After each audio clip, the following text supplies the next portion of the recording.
नमस्कार दोस्तों, स्वागत है आपका हमारे चैनल द इंजीनियर स्टेट में। मैं हूं आपका दोस्त मनीष उस्मान। तो दोस्तों, आज की वीडियो में बात करने वाले हैं जीटीएल इंफ्रास्ट्रक्चर के बारे में। क्या फ्यूचर है इस ₹1.5 के शेयर का, और साथ में देखेंगे कंपनी का फंडामेंटल एनालिसिस, जिससे हमें पता चलेगा शेयर का फेयर वैल्यू और पता चलेगा इस शेयर से हमें कितना का रिटर्न मिल सकता है आने वाले दिनों में। तो चलिए डिस्कशन को आगे बढ़ाते हैं और सबसे पहले जीटीएल इंफ्रा के शेयर होल्डिंग पैटर्न को देख लेते हैं। प्रमोटर के पास 3.33% शेयर है, फॉरेन इन्वेस्टर के पास 1.9% शेयर है, डोमेस्टिक इन्वेस्टर के पास 59.71% शेयर है और पब्लिक यानी कि हमारे आपके पास 35.05% शेयर है। यानी अगर बात करें तो इस शेयर पे सबसे ज्यादा बुलिश और सबसे ज्यादा दाव हमारे डोमेस्टिक फंड लगा रहे हैं। वो इसलिए भी लगा रहे हैं क्योंकि वो आपको आने वाले थोड़े समय में आपको पता चलेगा। वीडियो आप अगर आप पूरा देखेंगे तो पता चलेगा। देखिए, बेसिकली मैं आपको बता दूं, इसमें 59.71% डीआईआई में से 53.42% बैंक्स के पास हिस्सेदारी है। जी हाँ, आपने सही सुना। ये जो डोमेस्टिक इन्वेस्टर जो है 59.71, उनमें से 53.42% बैंक्स हैं, जिसमें से almost 710 crore 48,95,929 share Union Bank, ICIC Bank, IFCI Bank, Bank of Baroda, Bank of India, Central Bank of India, Indian Overseas Bank, PNB और एसबीआई के पास है। मैं आपको एक चीज और बता दूं, एलआईसी के पास 3.21% शेयर है, जो कि अप्रोक्सीमेटली 42 करोड़ 63,53,586 होते हैं। बेसिकली इतना शेयर एलआईसी के पास है। और उनमें से एक डाटा जो इस शेयर के हित में जा रही है वो है एलआईसी का डाटा। शायद ये डाटा देखकर आप भी ज्यादा कॉन्फिडेंट हो गए होंगे, क्योंकि एलआईसी इस शेयर में इन्वेस्टेड है। लेकिन याद रखिए, एलआईसी के पास बाइंग लेवल 0.60 पैसे का है, मतलब 60 पैसे के रेट पे एलआईसी के पास ये शेयर रखा हुआ है और शेयर अभी 1.8 के आसपास चल रहा है। तो मतलब देखा जाए तो वहां से 3 गुना का रिटर्न एलआईसी के पास अभी भी है। चलिए कंपनी का बिजनेस मॉड्यूल देखते हैं। मैं आपको एक चीज और बताना चाहूंगा कि यह एक पहली कंपनी है, या इसको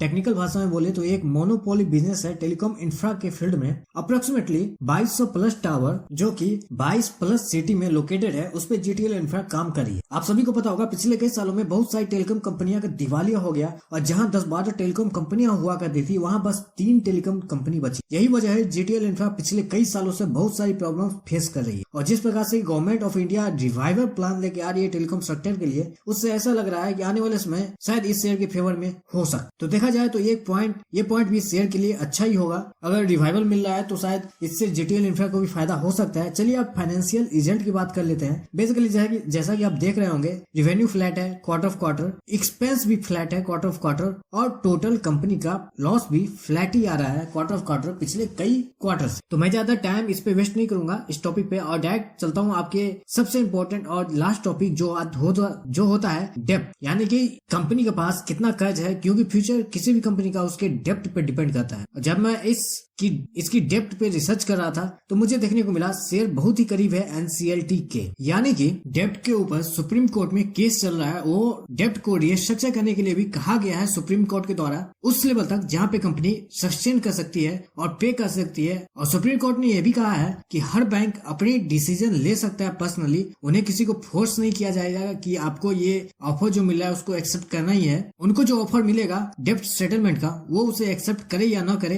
रिजेक्ट करे, ये उनके ऊपर है। अगर उससे कोई कंक्लूजन नहीं निकलता है तो अंत में ये केस एनसीएलटी में जाएगा। और बहुत ही सिंपल वर्ड में मैंने कोशिश किया कि आपको समझा पाऊं कि क्या चल रहा है आखिरकार इस कंपनी के अंदर। अब आपका क्वेश्चन आएगा, अब क्या करना चाहिए। बेसिकली देखिए, शेयर में अभी पिछले कई दिनों से एक अच्छा वॉल्यूम आ रहा है, और ये उसके 2 कारण हो सकते हैं। या तो कुछ अच्छा होने वाला है कंपनी के अंदर, या ऑपरेटर हर स्टॉक की तरह इस स्टॉक को भी पंप एंड डंप कर रहे हैं न्यूज के आधार पर। लेकिन मैं आपको बता दूं, शेयर का ऑल टाइम हाई 107 रुपए है। जी हाँ, 107 रुपीज शेयर का ऑल टाइम हाई है, और ऑल टाइम लो 0.20, मतलब 20 पैसे का ऑल टाइम लो है। और आईपीओ प्राइस अप्रोक्सीमेटली 25 रुपए के आसपास आया था, और एलआईसी के पास शेयर है 0.60 पैसे का। तो अगर एट वर्स्ट, मतलब सबसे खराब कंडीशन भी ले लिया जाए, तो अगर लेंडर्स का सेटलमेंट बैंक्स को पसंद नहीं आया तो हो सकता है बैंक इसे एनसीएलटी में ले जाए। और ऐसा नहीं होगा कि एनसीएलटी में जाने के बाद शेयर 2 से 4 दिनों में डिलिस्ट हो जाएगी। डिलिस्ट होने में भी शेयर को 2 से 4 महीने का टाइम लगता है। तो ये तो हो गई सबसे वर्स्ट कंडीशन। लेकिन अगर यहाँ से सेटलमेंट हो गई तो बस आप सोचो,